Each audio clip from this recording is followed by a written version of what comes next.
Hello everybody! Welcome to the fourth and final part for this stretch of my home brewing series, where today we are finally getting to taste the fruits of our labor. That's right, both beers that we brewed at the end of last year are finally ready to drink. They're fully carbonated, so I thought why not record a quick video and tell you how they turned out. So as I mentioned in the first video, it's been about 2 or 3 years since I had last brewed some beer, but since Lisa and I have been trying to stay home as much as possible, I figured now is as good a time as any to try to get back into the hobby. On December 26th, I brewed 2 beers. We brewed a German Hefeweizen and a chocolate stout. After we finished brewing the 2 beers, we did have to wait for a little while in order to allow the beers to fully ferment. The Hefeweizen here took about 10 days to ferment, and the chocolate stout took a little bit longer at 14 days. Then we got both of the beers kegged and put into the kegerator here and had to allow them to carbonate for a couple weeks as well, both of which took about 2 weeks. So in general with homebrewing, you're going to be waiting for about 3 to 4 weeks after brewing before you can actually drink your beers. Now again, this is with the set and forget carbonation method. You can definitely speed up the process a little bit by carbonating at a slightly higher pressure for the first couple of days. And there are resources online that you can look for how to do that. But for me personally, I like to do as little as possible. So I set my CO2 tank to the carbonation level that I'm going to be serving at, which in my case is about 12 psi here. And then I allow them to fully carbonate in about 2 weeks. So you certainly need to be patient if you're going to plan on homebrewing, but the payoff is usually worth the wait. So without any further ado, why don't we go ahead and pour ourselves a sample, and we're going to start with tap number 1 here with our German Hefeweizen.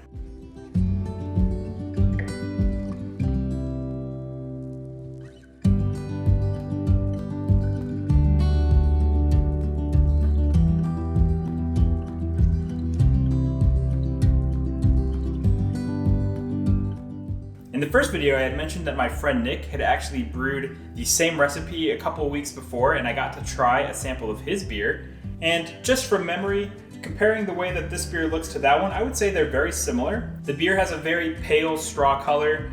There's a lot of nice little carbonation bubbles coming in. We had a nice white foamy head when we poured the beer, and overall I think it looks really good. It's a little hazy. Let's see if you can see that a little bit on here. And that's just from the suspended yeast, which is very standard for this style of beer. So overall, I'm very happy with the way it looks. As far as aroma goes, there's some nice weediness to it. It doesn't smell super hoppy. There's a very small hint of a banana aroma, which I'm really looking forward to. That's one of the things I enjoy most about Hefeweizens are the banana flavors that you get from the yeast that you're brewing with. That's one of the big differences between my beer and Nick's beer is with my beer, I use the White Labs WLP 300 yeast, while Nick had used the Y yeast version of that yeast. So overall, they're supposed to be very similar in profile, but they are different yeasts. The only other difference that I can remember is that Nick had told me that his final gravity sort of stalled out, so his beer ended up being a little bit weaker, while my beer came down to a much lower final gravity. So my beer will end up a little more alcoholic than his, but those are the only main differences. So before we drink this, let's go over a couple of numbers real quick. The starting gravity for this beer that I had measured was 1.050, and the final gravity ended up being 1.010. That's going to give us an ABV of about 5.25%. So with all that being said, why don't we go ahead and give this thing a taste. Cheers.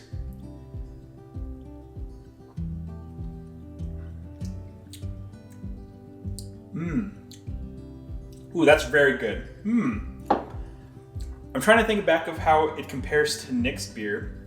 It certainly does taste a little more alcoholic, but it's not that much. It's very clean and very refreshing. It's got a nice light mouthfeel, a good carbonation level, nice bubbles on the tongue. There's not a lot of hop presence in the beer, which is good. There's not quite as much banana flavor as I would personally hope.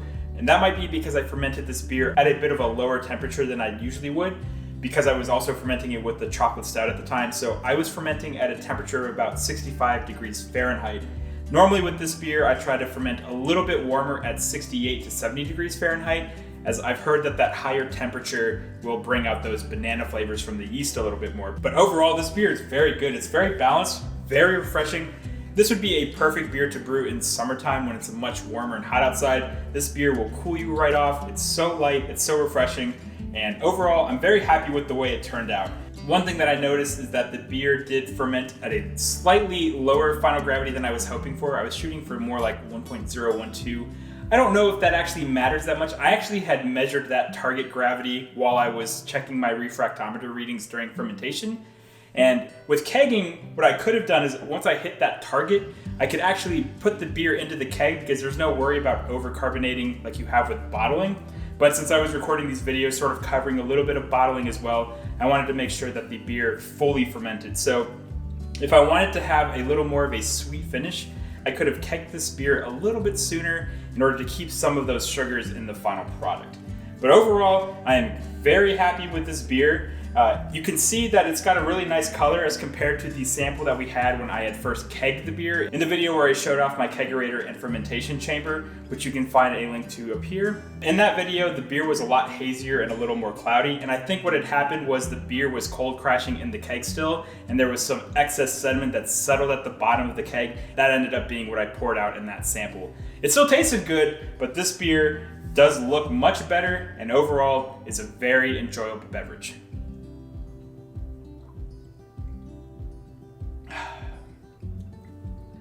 All right, so I'm gonna finish this beer up, and then after that, we're going to pull a sample of our chocolate stout from tap number 2 here. All right, so let's pour ourselves a pint of our chocolate stout now.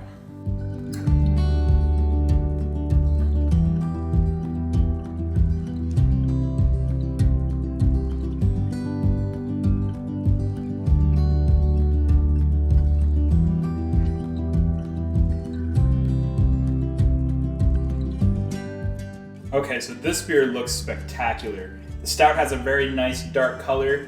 We have a nice tan head here on top. Oh, the way this beer smells is so good. It's got a very smooth chocolate aroma. I am really excited to give this one a taste. Again, this beer did take a little bit longer to ferment than the Hefeweizen did, but I think that it's going to be worth it. It smells great, it looks great, so why don't we go ahead and give it a taste.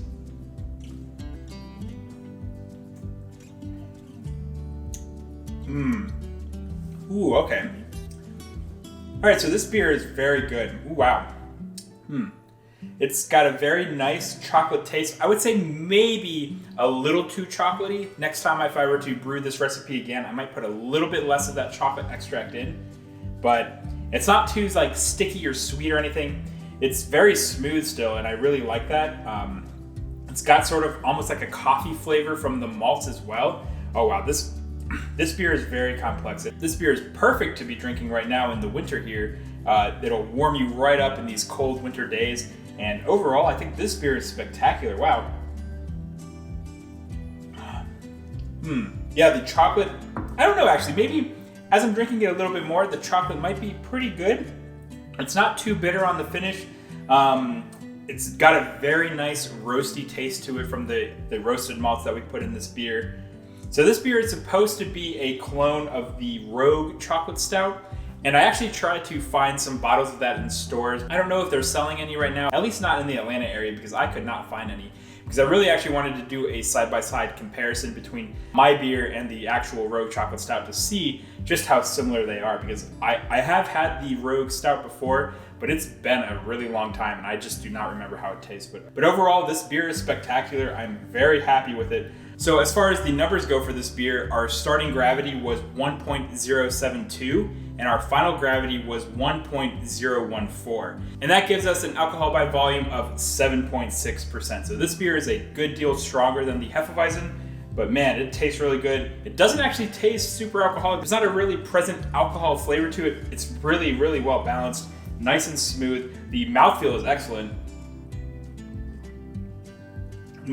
It's got almost like a velvety texture on your tongue when you're drinking it.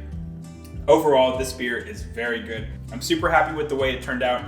And really, I'm over the moon that both beers ended up being delicious because it's been a long time since I had brewed. I thought maybe going back into it after so long, I would probably mess some things up, miss some numbers, maybe even infect my beers without sanitizing properly.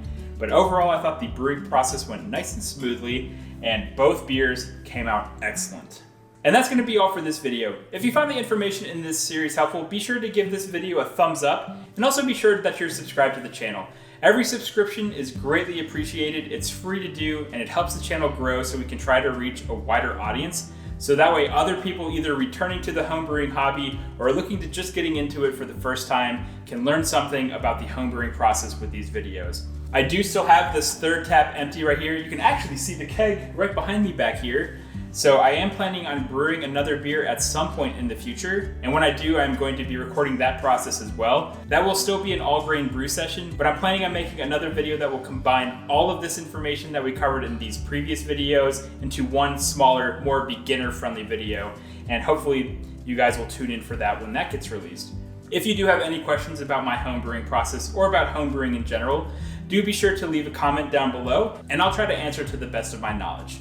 But until next time guys, thank you so much for watching this video. I am so happy that all of you were willing to follow me along with my return to homebrewing. And until next time guys, cheers.